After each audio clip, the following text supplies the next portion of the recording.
क्या बात है। परफेक्ट कपल के बीच लड़ाइयां।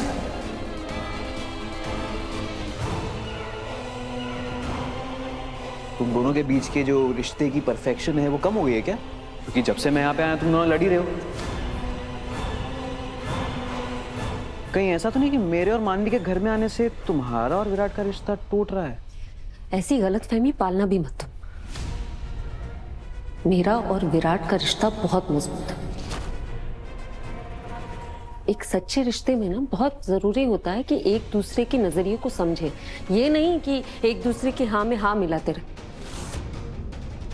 इस सब में होती है लड़ाइयाँ, लेकिन उस लड़ाई को देखकर ये समझ लेना कि वो रिश्ता ही कमजोर है, ऐसी गलती तुम्हारे जैसे लोग ही करते हैं, क्योंकि तुमने तो कोई न सच्चा रिश्ता बनाया है न निभाया है।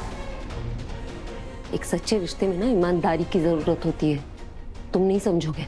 एक सच्चे रिश्ते में बहुत जरूरी होता है कि हम एक दूसरे की मन की बातें बेझिझक होके कह सकें, उसकी इज्जत कर सकें।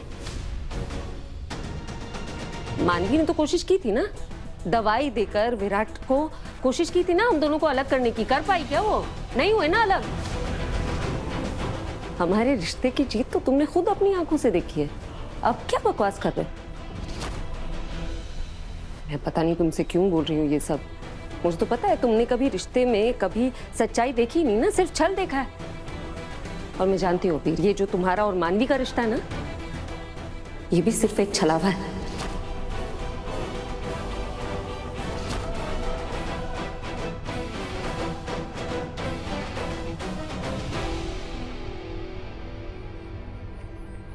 अरे अरे, लुक हुज हियर। हाय चाचू की प्रिंसेस, हाय नन्ही सी जान। आ जाओ चाचू की गोद में आ जाओ। तू रवीश, विराट तुम शायद भूल गए हो कि मैं यहाँ किस लिए आया। मैं कुछ नहीं बोला। अरे तो जाके समझाओ ना अपनी बीवी को, उससे कहो कि मुझसे और मानवी से तमीज से बात किया करे, ठीक है? आज मानवी के हाथ में खिलौना था, इसलिए मैंने कुछ नहीं किया। लेकिन अगर तुम या मानवी मेरी बच्ची के ज्यादा करीब आए या इसको हाथ भी लगाया ना, तो मैं ये डील वील सब भूल जाऊंगा।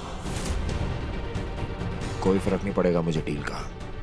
और उसके बाद जो मैं तुम दोनों की हालत करूंगा ना, तुम सोच भी नहीं पाओगे।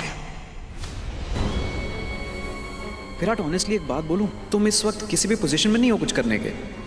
So why don't you just relax, just relax.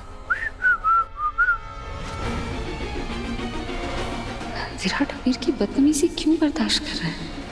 कुछ तो है जिसके आगे ये मजबूर हो गए हैं।